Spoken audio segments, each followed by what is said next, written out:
ನಾನು ಹೆಚ್ಚು ಮಾತಾಡಲ್ಲ, ಯಾಕೆಂದರೆ ಎರಡು ನಕ್ಷತ್ರಗಳು ಮಾತಾಡಿದರೆ ಇವಾಗಲೇ. ಹಿರಿಯರು, ನಮ್ಮ ಮಾರ್ಗದರ್ಶಕರು, ಅದರಲ್ಲೂ ನಮ್ಮ ಶಂಕರದೇವನೂರು ಗುರುಗಳು ನನ್ನ ಮಾರ್ಗದರ್ಶಕರು. ಪ್ರತಿಯೊಂದು ಹೆಜ್ಜೆಯಲ್ಲೂ ನನಗೆ ಬುದ್ಧಿವಾದ ಹೇಳಿ ಮುನ್ನಡೆಸುವಂಥವ್ರು. ಮತ್ತು ನಮ್ಮ ರಘುರಾಮ್ ಸರ್ ಅವರು ನಮ್ಮ ಮೈಸೂರಿನಲ್ಲಿ ಅವ್ರದ್ದೇ ಆದ ತತ್ವ ಚಿಂತನೆಯಲ್ಲಿ ಇರುವಂಥವ್ರು ನನ್ನ ಪ್ರೀತಿಯ ಗುರುಗಳು ಅಂತ ಹೇಳ್ತಾ, ಎರಡು ಕಣ್ಣುಗಳು ಇದನ್ನು ನನ್ನ ಪ್ರೀತಿಯಿಂದ ನೆನ್ನೆ ತಾನೇ ಬರಲೇಬೇಕು ಅಂದಾಗ ಅವ್ರ ಮಾತಿಗೆ ನಾನು ಬೆಲೆ ಕೊಟ್ಟು ನಮ್ಮ ಲೀಲಾವತಿ ಮೇಡಮ್ ಅವರು ಹೇಳಿದಾಗ, ನಮ್ಮ ಶಂಕರದೇವನೂರು ಸರ್ ಪರಿಚಯ ಮಾಡಿಕೊಟ್ಟಾಗ ತುಂಬ ಖುಷಿ ಆಯಿತು ಅಂತ ಹೇಳ್ತಾ ಹೆಚ್ಚು ಮಾತಾಡಲ್ಲ ಮಕ್ಕಳು. ಇನ್ನೊಂದು ದಿನ ಬಂದಾಗ ನನ್ನ ಸ್ಟೋರಿ ನಾನು ಬೆಳಗ್ಗೆಯನ್ನು ನಾನು ಹೇಳ್ತೀನಿ ನಿಮಗೆಲ್ಲ ಅಂತ ಹೇಳ್ತಾ, ರಾಷ್ಟ್ರಕವಿ ಕುವೆಂಪು ಅವರು ಬರೆದಿರುವಂಥ ಒಂದು ಗೀತೆಯನ್ನು ಹೇಳ್ತೀನಿ. ಬಿಸಿಲಾಗೋದರಿಂದ ಮತ್ತೊಂದು ದಿನ ಬಂದು ಬೇರೆ ಗೀತೆಗಳನ್ನು ಹೇಳ್ತೀನಿ ಅಂತ ಹೇಳ್ತಾ, ಎಲ್ಲಾದರೂ ಎಂತಾದರೂ ಈ ಗೀತೆಯನ್ನು ನಮ್ಮ ಶಂಕರದೇವನೂರು ಅಪ್ಪಾಜಿಯವರಿಗೆ ಗೊತ್ತು. ಇದನ್ನು ಪುನೀತ್ ರಾಜ್ಕುಮಾರ್ ಅವರ ಅಕ್ಕ ಲಕ್ಷ್ಮಿ ಅಕ್ಕ ಅವ್ರ ಮುಂದೆ ಈ ಗೀತೆಯನ್ನು ಸಹ, ಮತ್ತು ಪೂರ್ಣಚಂದ್ರ ತೇಜಸ್ವಿ ಕುವೆಂಪು ಅವ್ರ ಮಗ ಅವ್ರ ಮುಂದೆನೂ ಸಹ ಈ ಗೀತೆಯನ್ನು ಹಾಡಿದ್ದೀನಿ ಅಂತ ಹೇಳ್ತಾ, ಇವಾಗ ಆ ಗೀತೆ ನಿಮ್ಮ ಮುಂದೆ.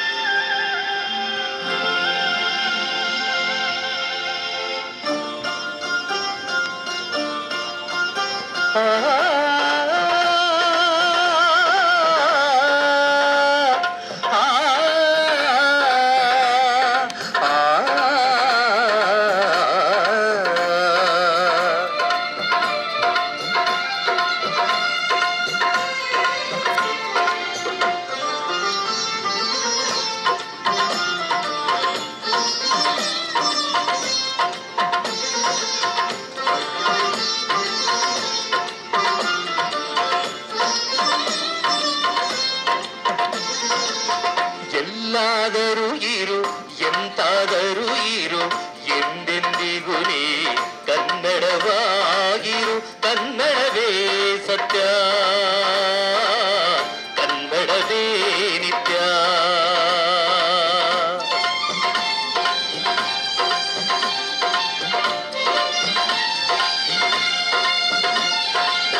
ಕನ್ನಡ ಗೋವಿನ ಓ ಮುತ್ತಿನ ಕರು, ಕನ್ನಡತನವೊಂದಿದ್ದರೆ ನೀ ಅಮಗೆ ಕಲ್ಪತರು.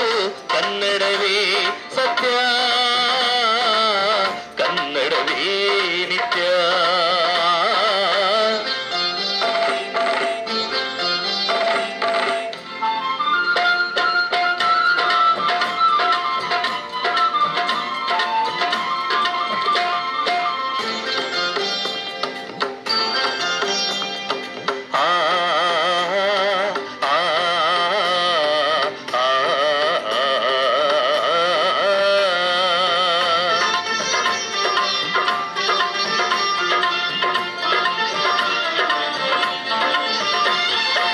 ನೀ ಮೆಟ್ಟುವ ನೆಲ ಅದೇ ಕರ್ನಾಟಕ, ನೀನಿರುವ ಮಲೆ ಸಹ್ಯಾದ್ರಿ.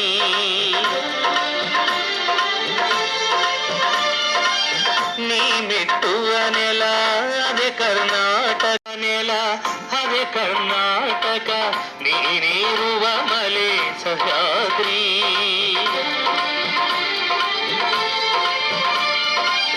ನೀ ಮೆಟ್ಟುವ ನೆಲ ಅದೇ ಕರ್ನಾಟಕ, ನೀನಿರುವ ಮಲೆ ಸಹ್ಯಾದ್ರಿ.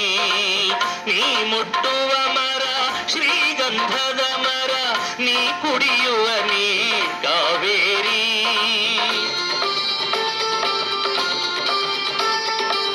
ಪಂಪನ ನೋದುವ ನಿನ್ನ ನಾಲಗೆ, ಕನ್ನಡವೇ ಸತ್ಯ.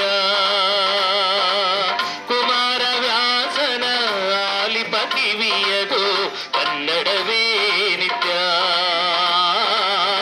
ಎಲ್ಲಾದರೂ ಇರು, ಎಂತಾದರೂ ಇರು, ಎಂದೆಂದಿಗೂ ನೀ ಕನ್ನಡವಾಗಿರು.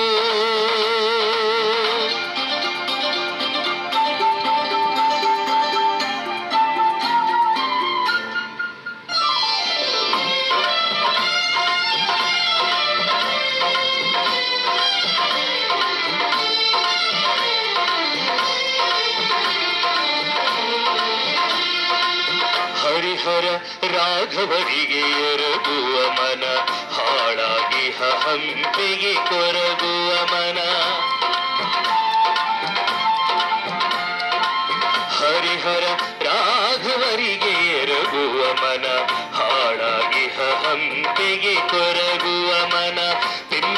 ಬನವಾಸಿಗೆ ಕರಗುವ ಮನ, ಬಿಳ್ಗೊಳ ಬೇಲೂರುಗಳ ನೆನೆಯುವ ಮನ, ಜೋಗದ ಜಲಪಾತದಿ ಧುಮುಕುವ ಮನ, ಮಲೆನಾಡಿಗೆ ಹೊಂಪೊಳೆ ಹೋಗುವ ಮನ. ಕನ್ನಡವೇ ಸತ್ಯ, ಕನ್ನಡವೇ ನಿತ್ಯ. ಎಲ್ಲಾದರೂ ಇರು, ಎಂತಾದರೂ ಇರು, ಎಂದೆಂದಿಗೂ ನೀ ಕನ್ನಡವಾಗಿರು.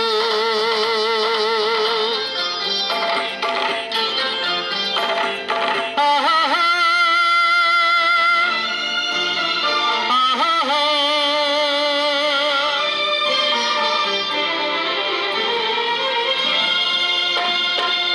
ಕಾಜಾಣಕ್ಕೆ ಗಿಳಿ ಕೋಗಿಲೆ ಗಿಂಪಿಗೆ, ಮಲ್ಲಿಗೆ ಸಂಪಿಗೆ ಕೇದಗೆ ಸೊಂಪಿಗೆ, ಮಾವಿನ ಹೊಂಗೆಯ ತಳಿರಿನ ತಂಪಿಗೆ, ರಸರೋಮಾಂಚನಗೊಳ್ಳುವ ತನುಮನ.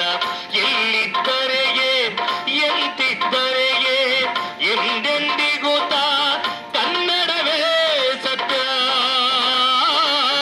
ಕನ್ನಡವೇ ನಿತ್ಯ, ಅನ್ನೇನಿಲ್ಲದೆ ಬಿದ್ದ. ಎಲ್ಲಾದರೂ ಇರು, ಕನ್ನಡವೇ ನಿತ್ಯ, ಕನ್ನಡವೇ ಸತ್ಯ, ಕನ್ನಡವೇ ನಿತ್ಯ, ಕನ್ನಡವೇ ಸತ್ಯ, ಕನ್ನಡವೇ ನಿತ್ಯ, ನಿತ್ಯ, ಕನ್ನಡವೇ ಸತ್ಯ, ಕನ್ನಡವೇ ನಿತ್ಯ. ಧನ್ಯವಾದಗಳು. ಇಷ್ಟೊಂದು ನನಗೆ ಒಂದೇ ಒಂದು ಆರು ಸಾಕು, ಯಾಕೆಂದ್ರೆ ಸಮಯ ಆಗಿರೋದ್ರಿಂದ ನಮ್ಮ ಸರ್ ಎರಡೇ ಮಾತು ಹೇಳಿದ್ದಾರೆ. ಒಂದೇ ನಿಮಿಷದಲ್ಲಿ ಮುಗಿಸ್ತೀನಿ ಮಕ್ಕಳೇ. ನಮ್ಮ ಶಂಕರ್ ದೇವನೂರು ಸರ್ ಏನಾದ್ರು ನಾನು ಚಿಕ್ಕವನಾಗಿದ್ದಾಗ ಸಿಕ್ಕಿದ್ರೆ ನಾನು ಅವ್ರ ರೀತಿಯೇ ಮಾತಾಡುವಂತ ಒಬ್ಬ ಕಲಾವಿದನ ಆಗ್ತಿದ್ದೆ ಅಂತ ಹೇಳ್ತಾ, ಆದ್ರೂ ನನಗೆ ಗುರುವಾಗಿ ಸ್ವೀಕರಿಸಿರೋದು ನನಗೆ ತುಂಬಾ ಪುಣ್ಯವಾದ ಕೆಲಸ ಅಂತ ಹೇಳ್ತಾ, ಮಕ್ಕಳೇ ನಿಮ್ಮ ರೀತಿ ಪ್ರೈವೇಟ್ ಸಂಸ್ಥೆಯಲ್ಲಿ ಓದುವಷ್ಟು ನಾನು ಆ ವಿದ್ಯಾರ್ಥಿ ಆಗಲಿಲ್ಲ. ಪೇಪರ್ ಆಗ್ತಾ ಜಲ್ಲಿ ಕಲ್ಲನ್ನ ಕೋರೆಯಲ್ಲಿ ಸರ್ ನಾನು 1 ಇಂಚು 2 ಇಂಚು ಬೇಬಿ ಜಲ್ಲಿಯನ್ನು ಹೊಡಿತಾ ಕಾಲ ಕಳೆದಂತನು ಬರೀ ಕಾಲಲ್ಲಿ ನಡೆದಂತ ವ್ಯಕ್ತಿ. ಇವತ್ತು 13 ರಾಷ್ಟ್ರಕ್ಕೆ ಹೋಗಿ ಕಾರ್ಯಕ್ರಮ ಕೊಟ್ಟಿದ್ದೇನೆ. ರಾಷ್ಟ್ರ ಪ್ರಶಸ್ತಿ 3 ರಾಷ್ಟ್ರಕ್ಕೆ ಹೋಗಿ ಕಾರ್ಯಕ್ರಮ ಕೊಟ್ಟಿದ್ದೇನೆ. ರಾಷ್ಟ್ರ ಪ್ರಶಸ್ತಿ, ರಾಜ್ಯ ಪ್ರಶಸ್ತಿ, 3 ಚಿನ್ನ 4 ಬೆಳ್ಳಿ ಪ್ರಶಸ್ತಿಯನ್ನು ಪಡ್ಕೊಂಡು ಪ್ರಧಾನಮಂತ್ರಿ ಅವ್ರ ಮುಂದೆ, ಉಪರಾಷ್ಟ್ರಗಳ ಮುಂದೆ ಮತ್ತು ಎಲ್ಲರ ಮುಂದೆ ಖುಷಿಯಾಗಿ ಹಾಡಿದ್ದೇನೆ. ಅಂದ್ರೆ ಅದಕ್ಕೆಲ್ಲ ಪ್ರೇರಣೆ ಇಂಥ ಮಹಾನ್ ವ್ಯಕ್ತಿ ನಮಗೆ ಪ್ರೇರಣೆ, ಇಂಥ ಗುರುಗಳು ನನಗೆ ಪ್ರೇರಣೆ. ಮಕ್ಕಳು ನಿಮ್ಮೆಲ್ರಿಗೂ ಒಳ್ಳೇದಾಗ್ಲಿ. ಸಮಯ ಇಲ್ಲ, ಅದರಿಂದ ನಾನು ಪೇಪರ್ ಹಾಕಿ ಬೆಳೆದವನು ಇವತ್ತು ದಿನನಿತ್ಯ ಪೇಪರ್ ಬರ್ತೀನಿ ಅಂದ್ರೆ ಆ ಪೇಪರೇ ನನಗೆ ಸಾಕ್ಷಿ. ನಿಮ್ಮೆಲ್ಲರಿಗೂ ಒಳ್ಳೇದಾಗ್ಲಿ ಅಂತ ಹೇಳ್ತಾ ನಮ್ಮ ಲೀಲಾವತಿ ಮೇಡಮ್ ಅವರು ನನ್ನ ಪ್ರೀತಿಯಿಂದ ಆಹ್ವಾನ ಮಾಡಿದಂತ ಅವ್ರಿಗೂ ಧನ್ಯವಾದ ಹೇಳ್ತಾ, ಎಲ್ರಿಗೂ ಧನ್ಯವಾದ ಹೇಳ್ತಾ ನನ್ನ ಮಾತನ್ನು ಮುಗಿಸ್ತೀನಿ. ಧನ್ಯವಾದಗಳು.